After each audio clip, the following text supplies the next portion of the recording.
in order to build a border wall. It's a move that will almost certainly set up a huge legal and legislative uproar. Chief White House correspondent John Roberts is live tonight on the North Lawn with what we know at this hour. It's been changing throughout the day. Good evening, John. As it always seems to in these parts. Brett, good evening to you. It has long been expected that President Trump could declare a national emergency in order to build his border wall, but when the news finally dropped this afternoon, it shook the halls of Congress. As the White House was taking a microscope to the spending bill this afternoon, a stunning announcement from Senate Majority Leader Mitch McConnell. I've just had an opportunity to speak with President Trump, and he, I would say to all my colleagues, has indicated he's prepared to sign the bill. He will also be issuing a national emergency declaration at the same time. The announcement made good on a threat the president had said he'd prefer not to use, but was left with little choice after receiving the text of a bill that fell well short of what he wanted. In a statement, the press secretary saying he was taking the emergency action to ensure we stop the national security and humanitarian crisis at the border. The president is once again delivering on his promise to build a wall, protect the border, and secure our great country. In a joint statement, the Speaker of the House and Senator Chuck Schumer said declaring a national emergency would be a lawless act, a gross abuse of the power of the presidency. The precedent that the president is setting here is something that should be met with great unease and dismay by the Republicans. And of course, we will respond accordingly when we review our options. First, we have to see what the president actually says. The way it all played out was exactly what South Carolina Senator Lindsey Graham suggested more than a month ago. There's some things in there that are good for border security, and let him march toward filling in the gaps by executive action. The spending bill gives the president $1.37 billion for pedestrian fencing in the Rio Grande Valley sector. But there are also restrictions that the president is bristling at. The bill stipulates that border wall cannot be built in several areas, including the National Butterfly Center west of McAllen. It also gives local authorities in 5 Texas border towns veto power over the wall. And it puts significant handcuffs on the president's discretion to make changes in spending. There are 354 instances in the bill where the phrases "none of the funds," "none of these funds," and "none of the amounts" are used to place restrictions on how the money can be used or moved around. Declaring an emergency may allow President Trump to move some money around from other departments to add to wall construction.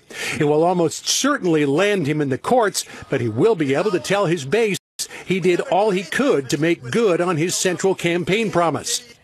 The House Speaker said it also sends a message to the Democratic base. If the president can declare an emergency on something that he has created as an emergency, an illusion that he wants to convey, just think of what a president with different values can present to the American people. White House officials say that their attorneys have been looking at the ins and outs of an emergency declaration for months, and while they do expect that this will end up in the courts and most likely in the jurisdiction of the Ninth Circuit Court of Appeals, the press secretary Sarah Sanders said today that the White House is very prepared to meet a legal challenge. Brett? John Roberts, live on the North Lawn. John, thanks. Let's bring in our panel a little early tonight with the breaking news. Byron York, chief political correspondent of the Washington Examiner. Susan Page, Washington bureau chief at USA Today. And Tom Bevan, Real Clear Politics co-founder and president. Byron, your thoughts? Well, on the bill itself, the president really has to sign it. He gave in during the last government shutdown because the political pressure, the pain got too great. Now, in this case, he would have a bill on his desk. The only thing between keeping the government open and shutting it down would be his signature. There's no way he wasn't going to do it. Now, on the issue of a national emergency, I think what we're going to see here is Democrats are, of course, going to claim that there's simply no emergency. It just doesn't exist. The court challenges will be filed within seconds after the president does this. The president's case is going to be, look, there are about 30 current national emergencies declared by presidents. Most of them have to do with sanctioning individuals in countries that are very troubled, Nicaragua, Venezuela, Burundi, Yemen. But the president will say, look, last year about 400,000 people were apprehended trying to cross illegally into the United States between the ports of entry. And who's to say that's not a national emergency? And that's what he'll argue. There actually have been 58 since 1976. If you look at this graphic, there are 30 that are still active. These are all the national emergencies that have been declared. President Obama had 12 of them, including the bird flu emergency and others. Take a listen to lawmakers on national emergencies. I think declaring a national emergency, where there is no national emergency, is not good for the president to do. It's not my preferred choice, but I don't think the world's going to spin off its axis. Declaring a national emergency would be a lawless act. I think he has all the legal authority in the world to do this. I think all of us will come to regret this. It is not the right way for the president to try and end run Congress. Lindsey Graham, the most vocal, Susan, saying, I stand firmly behind President Trump's decision. He obviously hasn't done it yet. Word is that Senator McConnell is trying to still try to prevent him from doing it. Although Senator McConnell said on the floor of the Senate he would support the president if he declared a national emergency. You know, it's true that there are other national emergencies. That's not so rare. This is a somewhat different utilization of that presidential power than most of the others in history. And, you know, interestingly, President George W. Bush once threatened to declare a national emergency, and it was blocked in effect when George Miller from California used a kind of an obscure parliamentary provision that meant that you could oppose it, and if you got a majority of the Congress to vote against the declaration of national emergency, it was repealed. It was pushed back, and that is another course that Democrats could pursue. Certainly that would pass in the House. It is possible a proposal like that might pass in the Senate because there are several Republicans who have expressed concern. Tom, our latest Fox poll, we asked the question about bypassing Congress, declaring emergency to build the wall. It is upside down, this 56-38. But if you look at others like number one, the budget deal that includes money for barrier security and humanitarian aid. There's support for that. It's how you ask the question, obviously, where the support comes down. Yeah, I mean, this is a risky move on Trump's part in the sense that it does certainly shore up his base, and it keeps the issue top of mind. And I think the contrast that Trump likes is the idea that it's a matter of opinion. He says this is a national emergency, and Democrats are rushing to the barricades to say this is a complete fiction, it's an invention. That's a contrast that he wants. The downside is it puts the focus back on a split in the Republican caucus, and the media will certainly cover all of the Republicans that are going to come out and say this isn't the proper way to go. So, you know, after Trump got a pretty significant bump in his job approval rating after the State of the Union speech, in part because of the bipartisan message, I think he's back to brawling. And so we'll see how this works out for him, but it's definitely a risky move on his part. You know, I talked to a couple of people who said that part of it was the way the bill was written, that it had all these handcuffs in it. The funds cannot be used for X, Y, and Z, and that they were trying to move different pots of money around to make at least some part of the wall work through moving this money, and it was pretty handcuffed by 354 phrases. Yeah. Well, John mentioned that, and there are several geographical restrictions. There are parks that you can't put up any barrier, parks right on the border. But, you know, from a policy standpoint, this may not be a popular view. Trump actually did make some progress here. The administration has already been replacing about 125 miles of dilapidated, inadequate fence with new, strong barrier. This bill allows them to do 55 miles of currently unfenced area with a new strong barrier, and that really arguably is an improvement in border security. Now, it's not nearly what the president wants. It's more like the glass quarter full, but on the other hand, he actually made some progress from a time not too long ago where the Speaker of the House was declaring any such barrier immoral. And not too long ago, Mr. Trump tweeted about President Obama, Republicans must not allow President Obama to subvert the Constitution of the U.S. for his own benefit and because he is unable to negotiate with Congress. As you can imagine, Democrats are pouring out in their response. Tulsi Gabbard, running for president. Every time a president declares a national emergency in order to get his way on a particular issue, the closer we are to a dictatorship. Who needs Congress or the people if the president can make the decision on issues by himself? Very dangerous precedent. That's a little overheated, don't you think, Susan? That may be a little hot, but here's what Nancy Pelosi said this afternoon. She said, you know what, Republicans are opening a door that a Democratic president will be able to walk through in the future. So when a Democratic president looks at the state of the nation, they might say climate change is a national emergency. Congress won't act. I will. Or gun violence in schools. That's a national emergency. Congress won't act. I will. Now, that is President Trump may not care about that. He won't be president anymore. But that is a long-term risk for the Republican Party. You agree with that? Yeah, well, sure, it's going to set a precedent, but a Democratic president has already walked through it. Obama used his pen and his phone for an executive order that he himself said was not constitutional and did it anyway. And so this is sort of a logical progression. I do think it'll set a precedent, and certainly Democrats will exploit it when they can, but we're already down that road. And does the base say the hat tip to national emergency solves the pushback on the bill? Well, Trump's base has thought this was a national emergency for quite a while, before the 2016 election. So they're not going to take any convincing. But I think the president has to make the case to a larger public that with all of these crossings and with U.S. law basically preventing the United States from immediately returning border crossers to Mexico, it creates a national security issue plus a humanitarian crisis on the border where there are lots of people growing by 30,000 a month that the United States either has to take care of or release into the United States. We'll have a House vote tonight, and then we assume the president will make his decision and announcement sometime before opening of business Tuesday morning, 9 a.m. Panel, thank you. We'll see you later in the show. Meantime, the U.S. wants its European partners to leave the Iran nuclear deal.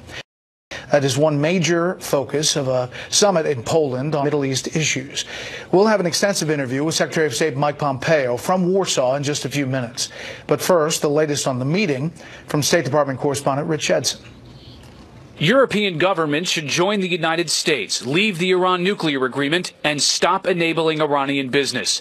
That's Vice President Mike Pence's message to Britain, France, and Germany. Sadly, some of our leading European partners have not been nearly as cooperative. In fact, they've led the effort to create mechanisms to break up our sanctions. The Vice President joined Secretary of State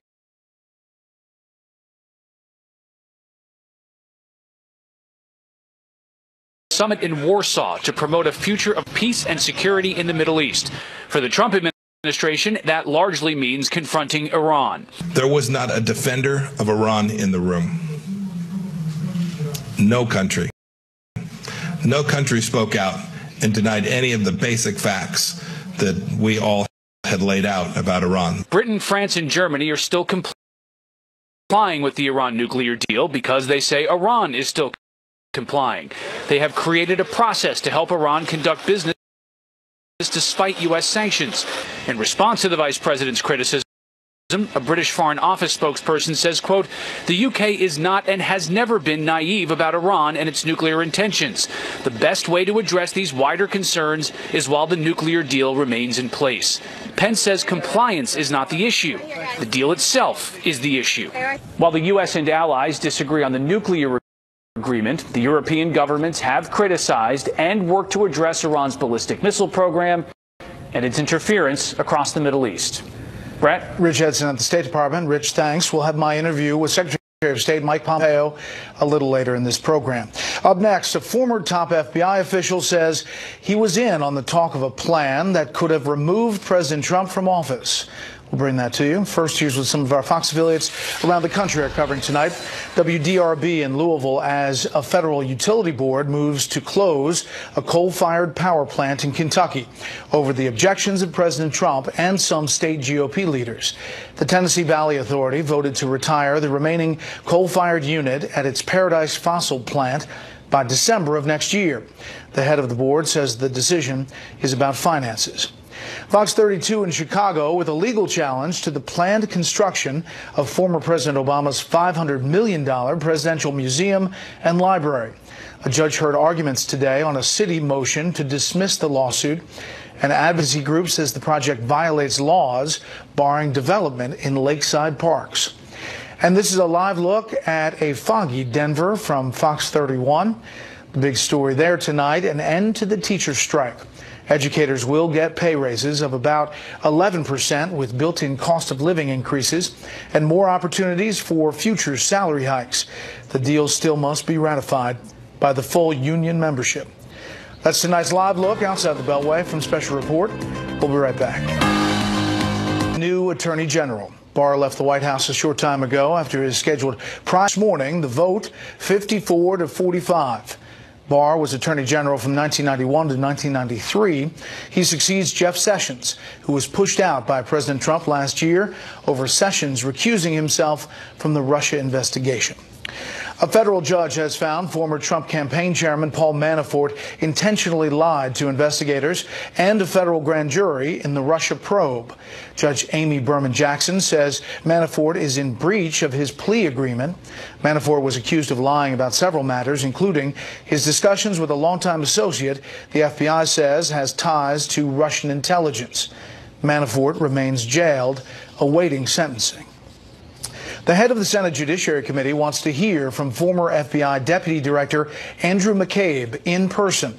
This weekend, McCabe will tell television viewers how the special counsel investigation into alleged Russian collusion began and his efforts to actually try to remove President Trump from office. Chief Intelligence Correspondent Catherine Herridge has specifics tonight. You're having a conversation about whether or not you're going to invoke the 25th Amendment. The Republican Senate Judiciary Committee chairman did not rule out a subpoena to compel testimony from Deputy Attorney General Rod Rosenstein and former Deputy FBI Director Andrew McCabe about discussions to remove President Trump. I would imagine if the shoe were on the other foot, my Democratic colleagues would want to know about that conversation if it involved a Democrat. Graham was responding to McCabe's upcoming 60 Minutes interview. According to CBS, McCabe confirmed longstanding media reports, including by Fox, that he believed Rosenstein was serious about wearing a wire to record the president. I was speaking to the man who had just run for the presidency and won the election for the presidency, and who might have done so with the aid of the government of Russia. May 17 is a pivotal month. Rosenstein was just 2 weeks into the job when FBI Director James Comey was fired by the president. In response, an obstruction of justice investigation was opened, in addition to the FBI's ongoing Russia collusion probe. I wanted to make sure that our case was on solid ground. In a statement, the Justice Department seemed to stop short of denying Rosenstein talked about removing the president. Quote, the Deputy Attorney General never authorized any recording that Mr. McCabe references. Based on his personal dealings with the president, there is no basis to invoke the 25th Amendment. In a tweet, President Trump hit back, characterizing McCabe as, quote, disgraced and a puppet for leaking James Comey. With the special counsel appointment, McCabe's role was significantly reduced, and last spring he was fired for violating the FBI's code of ethics for lying. McCabe's case is now with the U.S. Attorney here in Washington for possible criminal prosecution. Brett. Catherine, thank you. Up next, my interview with Secretary of State Mike Pompeo. Plus, Democrats meet here in Washington to plot a way forward entering the presidential campaign season. First, beyond our borders tonight, Egyptian lawmakers have voted to extend term limits for President Abdel Fattah el-Sisi until 2034. It's part of a package of constitutional amendments, also set further to enshrine the military's role in politics. It will now face a national referendum. President Trump's son-in-law and senior Middle East advisor, Jared Kushner, says the Trump administration will unveil its much-awaited peace plan for the Middle East after Israeli elections on April 9th. Palestinians have preemptively rejected the so-called deal of the century, accusing the U.S. of being unfairly biased toward Israel. A news website says it has established the identity of an alleged Russian military officer, intelligence officer, who was in Britain when a Russian former double agent and his daughter were poisoned. Bellingcat says the man was also in Bulgaria in 2015 when a businessman there was poisoned. The British government has named 2 alleged Russian agents as suspects. Moscow denies involvement. Just some of the other stories beyond our borders tonight. We'll be right back. Minimums and President Trump's doctor says the commander-in-chief is in very good health. The results of the 72-year-old president's periodic physical exam state that he weighs in at 243 pounds, has a resting heart rate of 70 beats per minute, blood pressure of 118/80, total cholesterol at 196, and an average temperature of 98.2 degrees. The doc says in the report his cholesterol is a little high, but overall, he wrote, quote, "The president is in very good health overall." Democratic Party leaders are here in Washington tonight for their annual winter meeting, and we're learning new information about their presidential primary debates, which will begin in, get this, 4.5 months. Correspondent Peter Ducey tells us what's on the agenda. Good evening, Peter. Good evening, Brett. The field of Democratic candidates that seems to be growing by the day will have a limit. 20 candidates is the most that the DNC is going to allow onto debate stages this summer. And Democrats will have 2 ways to qualify for these events that are going to air back-to-back weeknights in both June and July. First, a candidate can get in with at least 1% support in 3 different polls. Second, a candidate can get in by meeting a grassroots fundraising threshold consisting of money from at least 65,000 different donors with at least 200 apiece in 20 different states. In 2016, Republican primary debates served as a launch pad for the outsider candidate who went on to win the nomination. But in 2020, Democrats say they want to do things differently.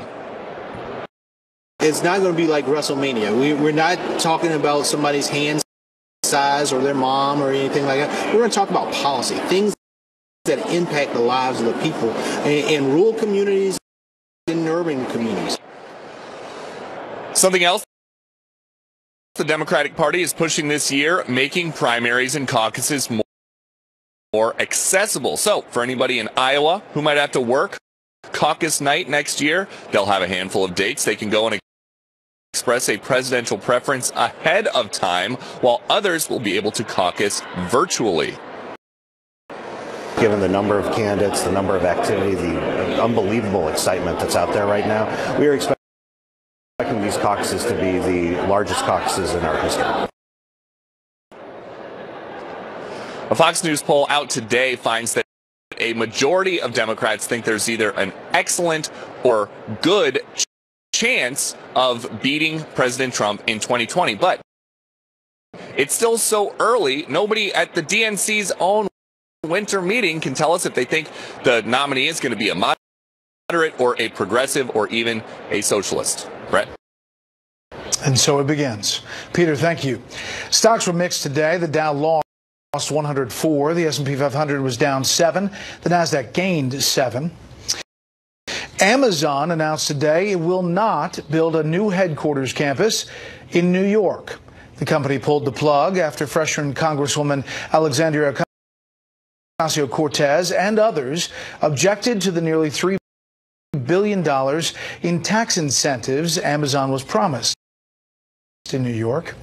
And speaking of taxes, as you prepare your 2018 tax return, it may interest you to know that Amazon paid 0 federal taxes last year and 0 the year before. Correspondent Doug McKelway is here tonight to tell us how that's possible. Good evening, Doug. Evening, Brett. Amazon has been a colossal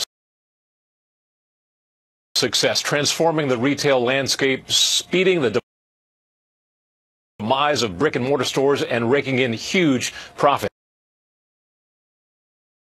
$11.2 billion in 2018, double what it made the year before. But it paid no taxes in either of those years. It got, in fact, a tax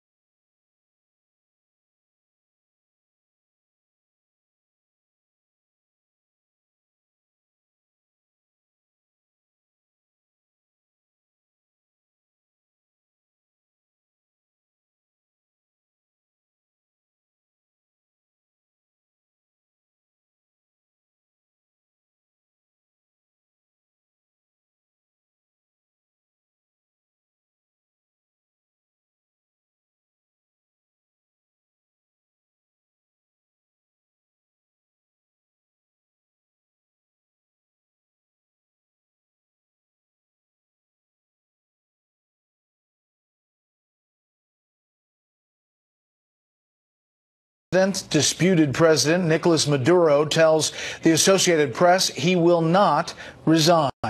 He says he will rebuild the country's shattered economy if President Trump takes his, quote, infected hand off Venezuela.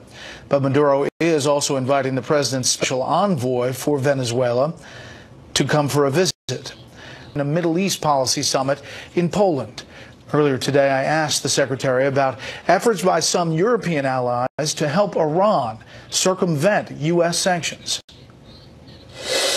Bret, we've made clear since our withdrawal from the JCPOA that we thought it was a horrible deal and one that was not good, not only for America, but good for the Europeans as well. We've been encouraging them to leave the deal since the very day that we did. The Europeans have chosen something different, and we've urged them to not to disrupt the sanctions regime as it's out there. They've now come up with this thing called the SPV. I'm very hopeful that it'll be what they say it is and no more. We're a place where unsanctioned goods, humanitarian aid can move through. If that's the case, it'll have nearly no impact on the important deliverable from our sanctions, which is to deny Qasem Soleimani and his terrorist regime the resources to inflict so much terror and tragedy all around the world. So what beyond sanctions does the U.S. want Europe to do on Iran? You know, Bret, they've actually over the last months done more than they had done in all the previous time before. We've begun to have good discussions around the missile program and how we might deny Iran the capability to develop their missiles. The Germans shut down Mahan Air from traveling. It's an airline that is connected to the Quds Force, the Iranian Quds Force, the terror element of the Iranian army. Other European countries have called out the Iranians for their assassination campaign that continues to take place throughout Europe. These are things that the Europeans had been disinclined to do before, and now they're doing. I must say, this ministerial that we had with 60-plus countries, we talked about Iran a fair amount, and not a single country objected to the fact base. They all understood the threat that we collectively face throughout the world from the Islamic Republic of Iran, and we're committed to jointly figuring out the best ways to push back against it and reduce that risk. Is one of the ways to try to sabotage Iran's missile program? We don't talk about lots of the activities that that countries may take covertly, but make no mistake about it. America is using all of its levers of power to reduce the capacity for Iran to build out a missile program. Look, we see what happens when countries join up a nuclear program with the capacity to deliver those nuclear warheads at long range, whether it's through an ICBM missile or one of even shorter range. We're doing everything we can to slow down Iran's capacity to build out those missiles, and we've done it with the blessing of the UN Security Council under 2231, the UN resolution. It's very clear that Iran is violating that by building out its missiles, and we're working to stop it. Yeah, because a lot of those rocket launches are failing lately. Why did the Trump administration wait until yesterday to talk about this former U.S. Air Force intelligence specialist defecting to Iran in 2013? I'll have to defer to the Department of Justice on that. It's a criminal prosecution, and I just don't have anything I can add for you there, Bret. Do you have a sense of Iranian spies working this way inside the U.S.? Make no mistake about it.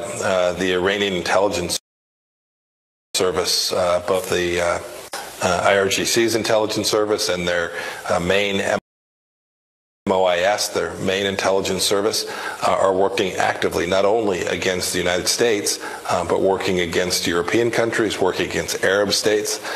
They are a powerful intelligence service, and one that our intelligence service that I used to have the privilege to run is working hard to make sure does no damage to the United States of America. I know you can't get into specifics, but I mean, is there a broad estimate how many spies Iran has inside the U.S.? Bret, if there's one, there's too many. I want to talk to you about a couple more things. One is North Korea. We're nearly 6 months after Singapore, obviously heading towards Vietnam. The Vice President acknowledged the U.S. is still waiting on North Korea to take concrete steps to dismantle its weapons. What does the U.S. need to see from North Korea to say there's progress here on that front? Yeah, I think the Vice President summed it up pretty well, Brett. We've had some good things that followed from the Singapore summit. We haven't had missile tests. There haven't been the testing of nuclear explosive devices. Those are good things. But the ultimate objective, the complete and final denuclearization of the Korean Peninsula, there's still a lot of work to do. And we hope, I guess it's only 2 weeks off now, we hope when the two leaders get together again, they can make substantial progress along that objective, which I think the entire world shares. How much does the formal ending of the Korean War factor in? But it's something we've had a lot of talks about. In fact, my team will redeploy to Asia here in a day or two to continue conversations around all elements that were discussed back in Singapore. Remember, we not only discussed denuclearization, but we talked about creating security mechanisms, peace mechanisms on the Korean Peninsula. I hope the two leaders have a chance to talk about that as well. I fully expect that they will. We also talked about a brighter future for the North Korean people if we can successfully get the result that Chairman Kim promised President Trump. Remember, he made that commitment that they would denuclearize. And so we hope to make real progress along each of those elements of what the two leaders agreed to back in June. But there is a time or something on the calendar that says we're going to wait this long, and if Kim does nothing on denuclearization, we're going back to maximum pressure. Is that still in the cards? Yeah, Brett, one of the core principles of the Trump doctrine is we don't tell our adversaries what we're going to do. And so we've had lots of conversations about how we hope this proceeds, but I just don't have anything I can say about a deadline like you're supposing. The president's going to say that almost all of the ISIS caliphate in Syria is gone. We're hearing. What happens to the foreign fighters in Syria whose countries refuse to take them back in? It's a real challenge. It's one of the reasons my team's been working now for weeks to get each of those countries to agree to take back the foreign terrorist fighters that traveled to Syria from their nation. And so we're continuing to work. We've had some successes. We've already had some returns. We need to make sure that we have a solution. And there are many options on the table. I don't want to discuss them further here, but there's many options on the table about how we might address it.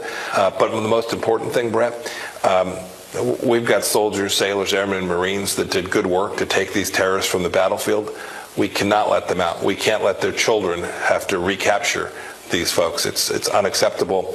It presents real risk to the United States, and the Trump administration is determined to prevent that from happening. Afghanistan, how long are you prepared to sit at the peace table with the Taliban? We've made real progress, not just with the Taliban, but with other Afghans as well. I think they all have a view that 17 years of death and misery is not in the best interest of their nation. I will say that other countries around the world, too, see that that's not in their best interest. And so Ambassador Khalilzad, under my direction and the direction of President Trump, is actively engaged to see if we can't find a means by which we can get a political resolution in Afghanistan that provides the security elements that are so richly needed and a political solution that can ultimately take down the risk that Afghanistan has presented to the United States for now 17 odd years. Last thing, Mr. Secretary, you know, up on Capitol Hill, there's been some recent votes, including by Senate Republicans, on Saudi Arabia and Yemen, on war powers, on Russia sanctions. At some points, undercutting the president's foreign policy. Is this a growing trend, and what do you think about it? I must say, the conversations I have on Capitol Hill are, in most cases, supportive of what the administration is doing. There's places that various senators disagree. You highlighted a couple, but the policy on Venezuela is, goodness, nearly unanimously accepted as being a good policy. The threat that China poses to the United States is widely recognized as making sense. I think President Trump has real support for most of the foreign policy objectives that we've laid out over these first 2 years. On those others, we'll continue to work with members of Congress on Yemen.